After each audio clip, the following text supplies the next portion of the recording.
Hey everyone, welcome to the channel. My name is Nader. In this video, we're going to go over asynchronous generators in JavaScript together. In the previous couple of videos, we went over regular generators and how they kind of work like iterators and have a few other special properties. In this video, we're going to soup them up and add the ability for them to kind of do asynchronous work, very similar we see with promises, as well as things like the async await syntax that we learned recently as well. Let's just get right into them. Okay, so for those of you that haven't seen this before, just to do a quick recap, I highly encourage you to see generators just by themselves without them being asynchronous, just so you have an idea and handle of what's going on. But just as a quick recap and review, we were looking at iterables, and all of these were iterables that I mentioned. There's also generators, which we just recently learned is also a type of iterable, and there's a few other types of iterables in the language and custom ones that we can make as well. So we are going to also be working with iterables here. It's just that this iterable is actually going to be asynchronous, which is going to be quite fundamentally different from the synchronous version. So as well, we looked at for of loops. So we can take that iterator object, for example, this could be a generator, and we can actually use a for of loop to loop through it and exhaust all the values in the generator. Or if it's an infinite generator, this will just run forever. And we'll see with an asynchronous generator, kind of this syntax, even with an infinite generator, which we'll look at later, might actually be something potentially useful. So a regular generator kind of looked like this. We had a generator function. We saw that it was a function star keyword. We had the yield statements where instead of returning values, we paused the function, very similar to await in an async await syntax. So here we're yielding the value and pausing the function here, pausing the function here, pausing the function here, and then we're done.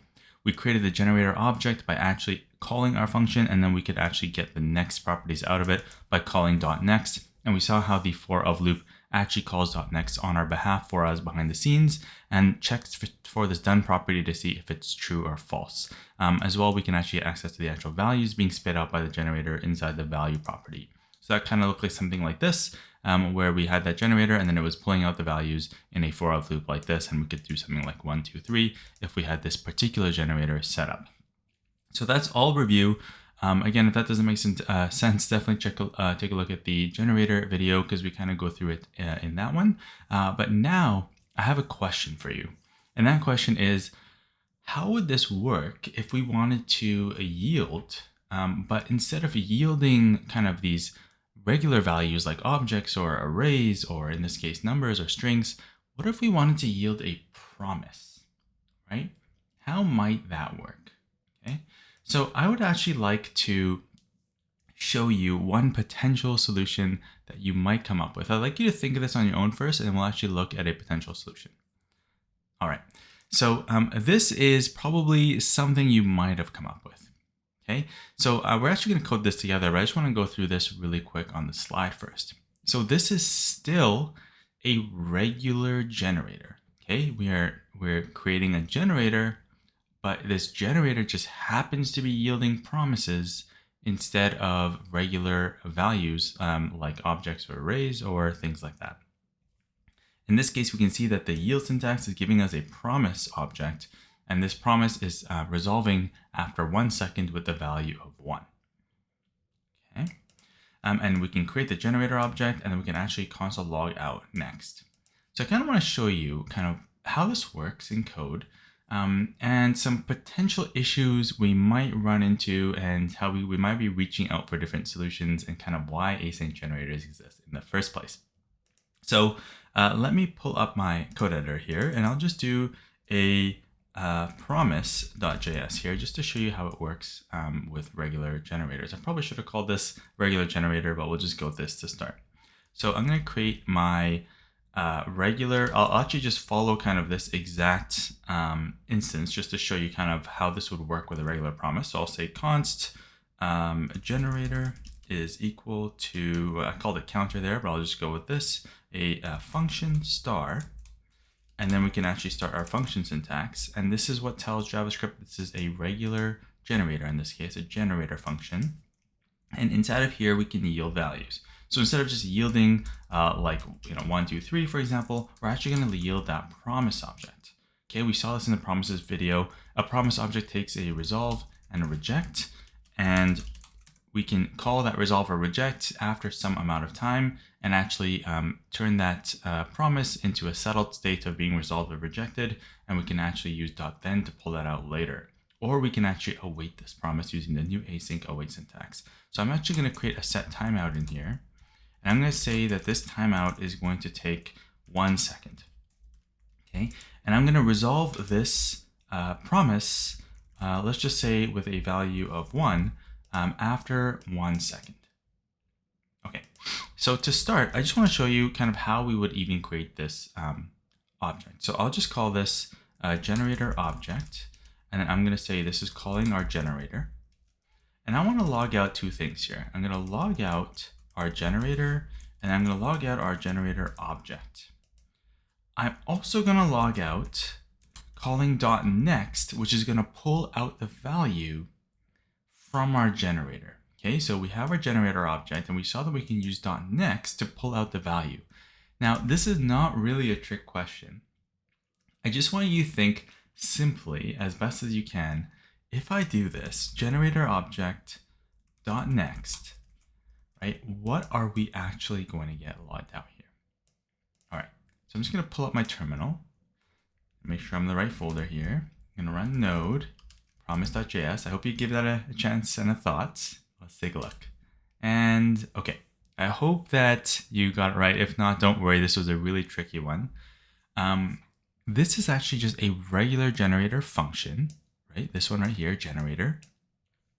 And the object, which we instantiated a version of this generator, is just a regular generator object. And we'll see the difference with an async generator shortly. And when we call .next, which is asking us to pull out the next yielded value from our generator, we're actually getting a value and then a done property, just like we would expect from any other generator. It just so happens that the value in this case is not like an object or an array or a string or a number, it's a promise. And it's a pending promise because this runs synchronously and it takes 1 second for this to resolve. So of course it hasn't been resolved yet by the time we actually log it out. So it's still pending. Okay. You can imagine that in order to actually grab this promise, we would have to grab the value property out of it and then do a .then on it. And then we can actually use that value. Okay. So let me just show you what I mean by that. So I could say generator object .next, right? Which is this entire object. And I've commented this out on purpose, right? Because I only am yielding 1 value in this case. So if I try to yield a second thing without commenting out this .next, I'm actually going to get undefined, which we covered in the previous video. But this is going to be that whole object, and I'm going to grab the value. And I know that this is a promise, so I'm going to do .then. I'm going to get a result, and then I'm going to console.log that result. And I hope to see 1 being logged out. And just to prove that that is really the result, I'll just tag this with a result, just like that. Okay, so we should see this after 1 second after we see these being logged out. Okay, so let me clear this and run this one more time. This might be a bit fast. I'll change the timing if it's too fast, but just watch this carefully. I'm gonna run it. 1 second and boom, right? 1 second goes by and then boom, right? So that is how we would kind of play with promises, just as you would expect inside of a generator. Now, the question then is, okay, well, what if we want to for of loop over this? Okay, so let's take a look at how we might do that. And to do this, what I'll do is actually I'll just yield 2 values here. I'm just going to copy this code.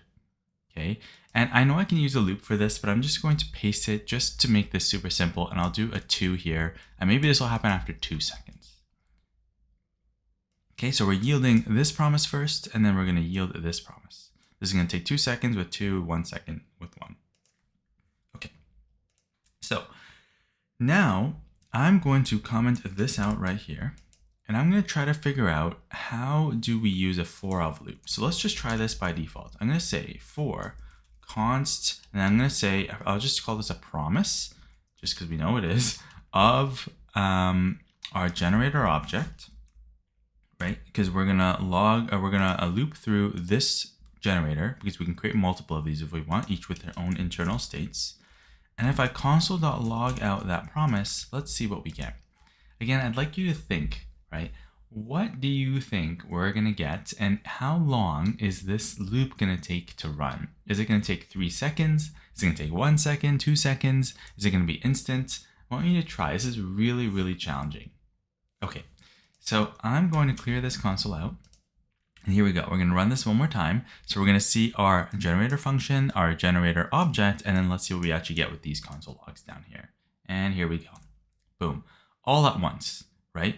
We saw these two pending promises just immediately being spit out to the screen, right? I'm going to run that one more time. Watch this. It's going to happen right away. Boom, right away, right? Not even 1 second passed. So why is that? That's because this syntax right here is saying, grab everything out of this generator as fast as you can, JavaScript, everything that's being yielded, and then just log it out, right? Which makes sense in the context of a synchronous generator, right? And these values technically are just objects, right? They're promises, which we can use in a special way, but technically they're just objects, right? So JavaScript doesn't really care that they're promises in this case, because all we're telling it to do is log it out, right? And we're doing this in a synchronous fashion. So if we wanted to actually get the value out of these, we could do something like a .then here, and then actually print out the value. So I could say .then, and I could say this is going to be the value, and I can console. I'll just do a short form syntax here with the new function expression, arrow function expression syntax right here, the shortened version. And if I run this, what we'll see is we'll get those values printed out after the correct second using kind of this syntax. Okay, so let's say that I don't want to use this syntax and I want to use await. Okay, because this is a little bit confusing. There's a lot going on here. And if we have many promises or change of promises, this might get confusing, as we saw in the async await videos. Now, if I want to use async and await, what I can't do is just await this, right? I can't do something like this. I can't say const result equals to await our promise and then log out that result, right? I can't do this, right? If I try to run this, we'll see that I get a syntax error because await is only valid inside of an async function. Okay, so maybe you're thinking, we can probably just put this in an asynchronous function. So let's do that, right? I'm going to take this for of loop and put it in an async function. So I'll just call this function, let's just say like get objects, async or something like that. And this is going to be an async function, right? So we're going to tag it with async. And once we do that, now we can use await inside of the body of this function because it's an async function. Very similar to how we can use yield inside of a generator function, right? So this just declares the function. Now we also have to call the function so we can actually use this. There we go, get objects async, just like that. And if I run this, let's see if this actually works. So we hope to see 1 and 2 being printed out after 1 and 2 seconds respectively, right after these get printed out right away. Let's take a look. So 1, 2, 3. 1, 2. All right, so it works, right? Let's do it one more time. So immediately we get the generated function, then after 1 second, the 1, and after 2 seconds, the 2, right? Well, technically after 3 seconds, the 2. 2 seconds after the 1, we get the 2. So this works, right? But hopefully you can kind of see that this feels kind of clunky, right? It would have been really nice if we just had this code right here and we could kind of just use await, right? So it turns out that that is literally the purpose, among other things, of asynchronous generators, right? It allows us to kind of get rid of this, all this fluff out here where we're creating an async function and we're doing all that stuff as long as our generator is an asynchronous generator. So right now it's not an asynchronous generator. So I'm going to show you the syntax that we can use. So I'm going to comment this out real quick. And I'm going to show you the syntax that we can use. We can actually, I'm going to copy and paste this actually. I normally don't copy and paste, but I want to show you that literally the same code is going to work. I'm going to copy the for of loop, right here inside of our function. I'm going to paste it down here and bring it back for us. And we wanted to do this. We wanted to await here, right? it turns out that the way that this works is with an asynchronous for of loop using an asynchronous generator. The syntax for this actually looks like this. We can say for await and then const promise of generator object. We can actually get rid of this line entirely and log out the promise value directly. So the way that this works, and we're actually going to see that this doesn't work right now because we have to fix something. But the way that this works is this is telling JavaScript, hey, expect this to be a loop over an asynchronous generator object, right? So every value that we get out of it is going to be a promise. And you can await that promise for us and then give us back that value so I can actually log it out or do whatever I need to do with it right away instead of having to do the await as the first thing inside of that function, because that's usually what you would do with a promise anyways, right? So if I run this right now, what we'll see is a nice gigantic error, which is unexpected reserved word. It's kind of ambiguous and it's pointing very strongly at this await keyword, okay? So it doesn't like this. Right? It doesn't like the fact that we're trying to use await right here. All right, so this is where generator functions come in. We can't use this syntax unless we have an asynchronous generator function. We can't use this with a synchronous generator function. Because if you think about it, await, the definition is to wait for the .then of a promise. But if we have a synchronous function, then that doesn't make sense because there's no promise. Well, technically we showed that there could be a promise if we yield a promise, but you can imagine we can also yield other things that are not promises, right? So in order to be consistent, we have to have an asynchronous generator, which by default, the return value from any asynchronous function is always going to be a promise no matter what. Even if we try to return a primitive type, it's going to get wrapped in a promise. Okay, so let's take a look at what this actually looks like. So lo and behold, here is our asynchronous generator function. Now, I don't blame you if you kind of say this looks the exact same. The only real difference here, if you look at this code right here for our asynchronous generator function, is that we've tagged the generator function with the async keyword to turn it into an async function, right? That's where the word or the term asynchronous generator comes from. Is it's quite literally an asynchronous function that's a generator, okay, a generator function. And inside of here, we can yield anything. In this case, we're actually yielding values just like before that are promises. But even if we yielded primitive types or anything else, they would be wrapped in a promise because it's an async function. And since everything coming out of this function is always going to be a promise, we can be guaranteed that we can await it inside of our for of loop. Okay, so let's take a look at this really quick. I'm going to create a new file. I'll just call this async.js. And in here, I'm going to call my async generator. And this is going to be an async function. I'll just get rid of this ugly error here. Function star. And if you look at this really quick, there's a lot going on, right? This is why we've kind of reserved this for a bit later here in the series in JavaScript. This one kind of line, even without anything in it, has a lot packed into it, right? If you think about it, we're creating an async function, which is a new type of function in JavaScript that allows us to use await inside in a synchronous fashion. And then we're doing function star, which is turning this into a generator function. So we're actually combining an async function with a generator function to turn it into an asynchronous generator function. And not only can we use await inside of here, but we can also use yield inside of here. And this is where things get truly nutty. So let's take a look at how this actually works. So I'm actually going to start off quite simple. I'm going to actually yield. Remember that return will immediately cut off the generator. We'll see that in a second. So we always want to yield inside of a generator unless we actually want to stop it purposely. So we're going to yield a new promise. And this promise is going to take a resolve. It's going to take a reject. And inside of here, we're going to do set timeout. And here for just sake of example right now, I'll just do a 1 second timeout. So we're not waiting forever for me to demo this for you. I'm going to call resolve. Let's just say with the value 1 again, just to keep it the same as the previous example so we can compare and contrast. So this is going to yield a promise, which is going to resolve after 1 second with the value of 1. Okay, now, if we actually create the generator object, let's take a look at what this looks like. So I'm going to call this const async generator object, and this is going to equal to calling our async generator and actually creating that object for us.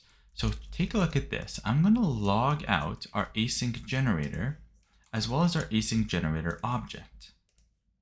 Okay, I'm going to pull up my terminal and run node. I'm going to run async. And take a look at this, right? This is a little bit different than what we saw before.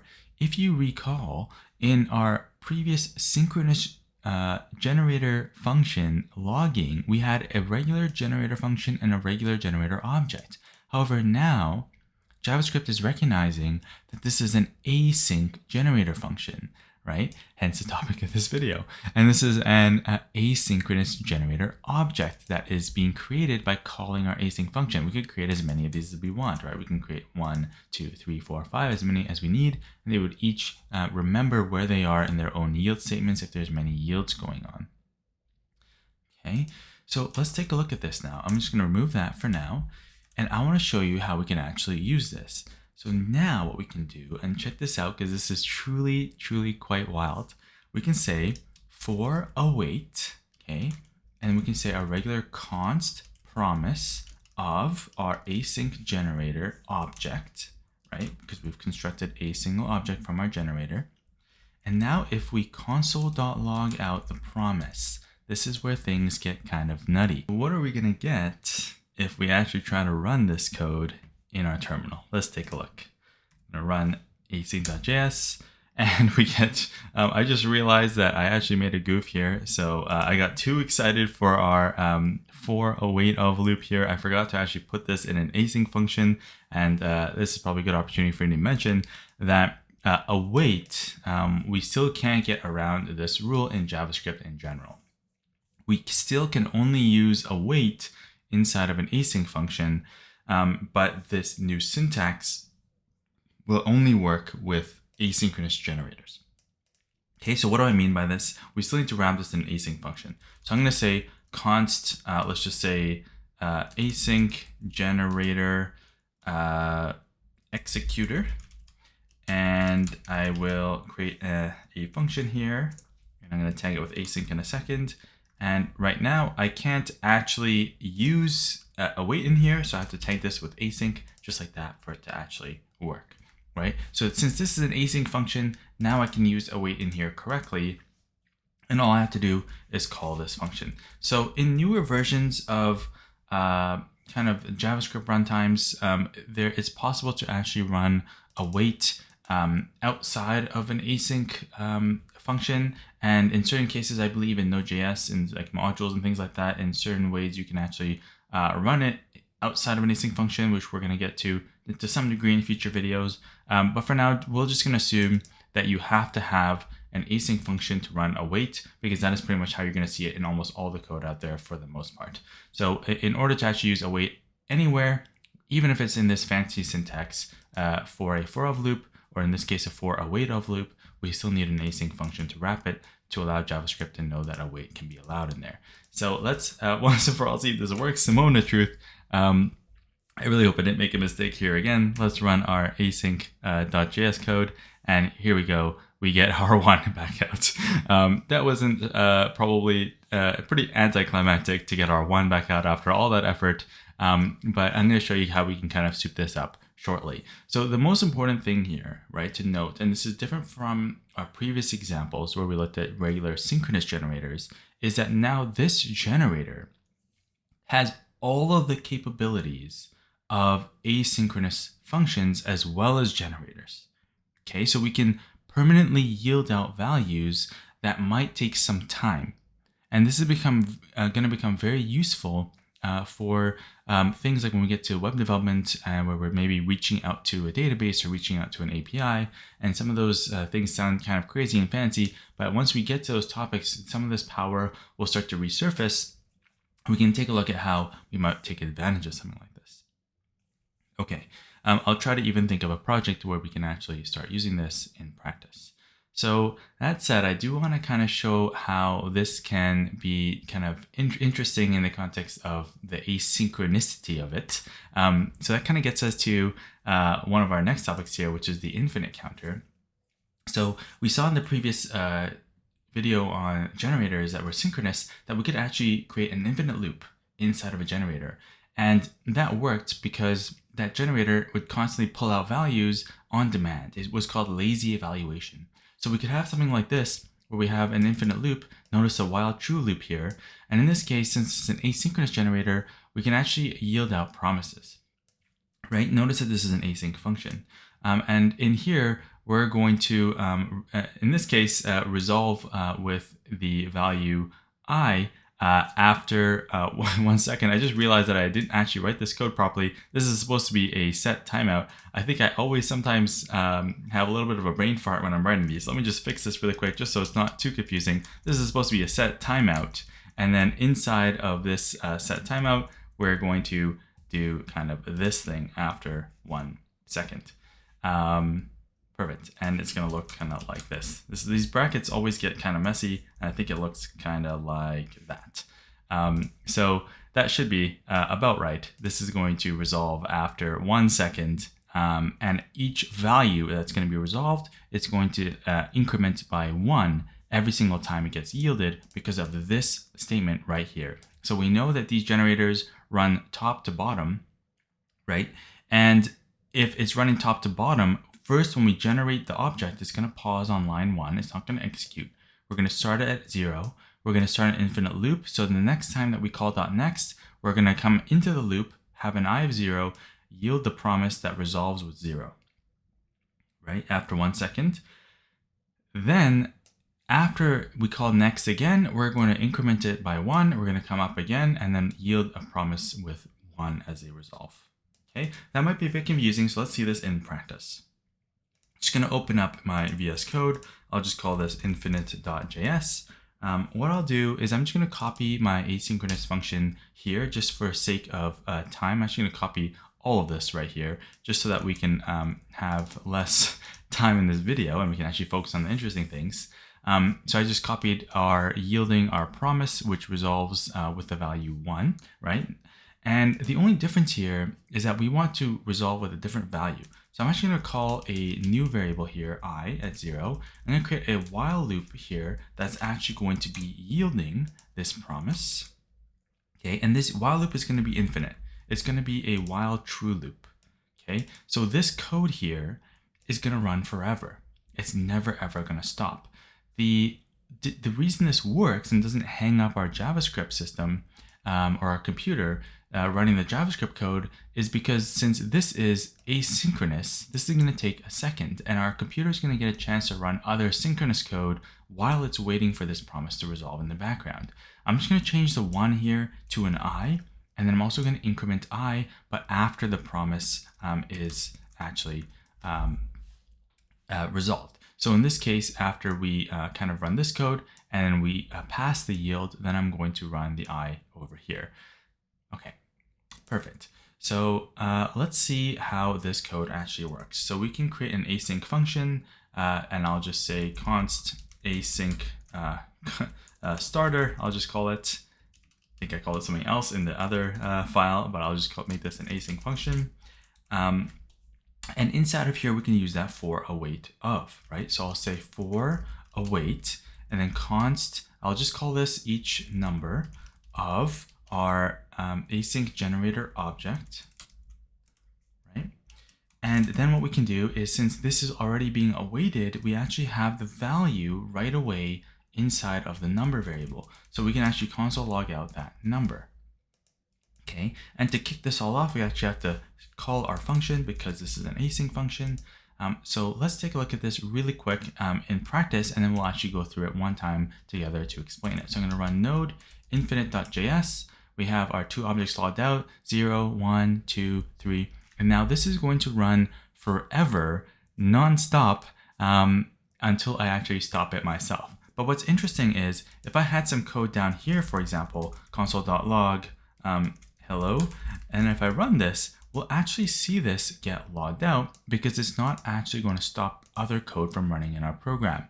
If we had a while true loop here that was in our program outside of this generator, it would actually basically crash our program because we'd never get past it because it's synchronous code. So you can see that we actually get our hello logged out, which means that any code we have down here, whether before the generator starts or after, in between, in the 1 seconds in this case, we would have a chance to run as much code as we need that's synchronous, which is pretty fantastic. Okay, so I'll just pause that for now, and I'll just show you a couple of more things before, actually I'll explain this real quick and I'll show you a couple more things before we finish off this video. So what was actually happening is we have this generator function that's an async generator function. We have a value starting at 0, which is going to be I. Then we have an infinite loop. We're going to yield a promise. And we can do this in an async generator function because we can use for await of. If this was a regular generator, technically it would work. We just couldn't use for await. We'd have to use the .then value to pull out the promise. Okay, so this would work slightly differently and probably wouldn't work as expected, and it wouldn't read as nicely as this does. So what this is yielding is a new promise right here, and it's going to resolve after 1 second because of our set timeout with the value I, which is going to be 0. And then after this yield finishes, it's going to increment I to 1. So then it's going to yield with 1, then yield with 2, then yield with 3, which is what we're seeing right here. Okay, so one thing to keep in mind that's a bit more advanced, so we'll get into future videos, is this set timeout. The way that it runs is kind of separate and outside of this generator. So we have to be a bit careful with how we use variables in here. And it has to do with kind of how scoping works and how things like the event loop works and where these code and variables kind of live. But for now, we can kind of stick with this example to keep it really, really simple. And then we can deal with that when we actually get to use cases for it. So once we have that, we can actually create the generator object. Then we can create an async function to make use of that async generator object. So we can use for await and an of loop. And we can actually just directly log out the resolved value because that's what await is doing here for us instead of us having to do things like .then. Okay, and that works because it's all inside of an async function, which we can just call and start running and kicking off the generator. So that's quite a lot. If you really look at this code, it is actually quite confusing. There is just a ridiculous amount of stuff happening on this one screen. I would probably say that this actually falls into more advanced JavaScript. However, I wanted to put these in this video because we recently went over how async and await works. We learned about functions, and I've been mentioning iterators a lot. And when we eventually get to things like classes and some more complicated topics on the back end, when we create things like observables and all that kind of stuff, we'll actually start to see this working in a bit more practice. Also, there's a lot of libraries that are actually using this in the wild that are extremely popular. For example, I mentioned one in particular called Koa, which is kind of the successor to Express that makes exclusive use of generators, both in its own code base and allows the end users like us as developers to actually use. Okay, so let's go back to our slides to take a look at the last couple things. As with regular synchronous generators, we can actually return inside of a generator function with an async generator function as well. This is pretty hopefully self-explanatory because we covered this previously. All this does is stop the generation. We can no longer yield values once we actually return. So for example, if I said like return here after the I++, let's take a look at what would happen. So if I try to rerun this code, what we would see is we would get the 0 and then the generator would actually finish and it would actually exit this function completely, which is all our program does. So the entire program actually also exits. Okay, so for example, I could say like if I is equal to 5, for example, then I can return. Right, and then we can stop our generator a bit early after, in this case, like 4 or 5 or 6 seconds, I guess, because it starts at 0, right? In this case, I guess 5 seconds, right? So that will stop the generator just like a synchronous generator. The last thing to show is kind of this yield delegation idea. Now, I don't want to get too deep into this because it's also a bit more advanced, but there are definitely use cases for this, but less so. We can actually use this yield star keyword to actually yield values to another generator or another iterator within our generator. So for example, if here I did another yield after the first loop, and I yielded, for example, 1, 2, and 3, right? Which is, or yield star, sorry, 1, 2, and 3. If I just yielded 1, 2, and 3, that would actually be a promise. So let me show you the difference for that. So if I run this with just yielding 1, 2, and 3, since this is an async generator function, this is going to get wrapped as a promise, right? So we're going to get 0 and then 1, 2, 3, and then 1, 1, 2, 3, 2, 1, 2, 3, right? So we're always going to get that given back to us because it's just being wrapped as a promise, and then we're awaiting it right here just like normal. But if I do a yield star, what I'm doing is kind of delegating to this iterator as another generator. So let's take a look at that difference there. So if I run this now, what we'll see is we get 0 and then 1, 2, 3 and 0 and then 1, 2, 3 right away, right? And that's because this is actually acting as its own generator. And in this case, it can be used as an asynchronous generator because, again, these are being returned as promises. But in this case, the 1 is being returned separately than the 2, and the 3 are all being yielded out as separate values. Okay. I should probably note that this, again, very similar to synchronous generators, is actually only half the battle. There is a whole another concept that really adds onto this and really supercharges it. We can actually provide values to the next function to give values back into the generators so that we can use them inside the yield statements. However, that's definitely more advanced and less used, at least at the start. So we're going to stick with this syntax, play around with it, and get more practice with it eventually as we start implementing it with iterators. And then once we get more familiar with that, then we can start looking at some of the more advanced use cases, especially after we learn things like object-oriented programming with classes in JavaScript. So I hope that that was valuable for you. I know that this was kind of a mind-exploding concept when it comes to both generators and async generators. But definitely once you kind of get a feel for it, a lot of the things in the language kind of start to click into place a little bit when you think of how does asynchronous code actually work. What does it even mean to have asynchronous code or lazy evaluation? And what's the difference between that and synchronous code and kind of immediate evaluation? Once you start thinking about these questions, JavaScript itself kind of starts opening up to you, and you have a much better understanding of kind of what's happening beneath the scenes or behind the scenes, so that when you ask questions like this or you're working on things or debugging things, it becomes much, much easier. And we'll actually implement this when we learn about another topic called symbols, which is coming up, to actually do a practical iterator or an async iterator for an object that we build from scratch. Okay, so I hope you found this video valuable. If you did, I'd love it if you could like the video and subscribe to the channel. In the next video, what we're going to do is actually go over exercises for this concept. I have a bunch of exercises planned out with specifically asynchronous generators in mind. So if you'd like more practice, definitely check that out. As well, I'd love to hear in the comments kind of what do you think about asynchronous generators? Are they too complicated? Do you not like using them? Do you find them fascinating? Have you ever actually seen them being used, or have you used libraries like Koa, for example, where you've been wondering kind of what these were and how they worked? I'd love to hear in the comments what you think. But what I'll do is in the next video, we'll actually just go through a bunch of exercises and get some hands-on together. So I can't wait to get to that one. I'll see you in that video.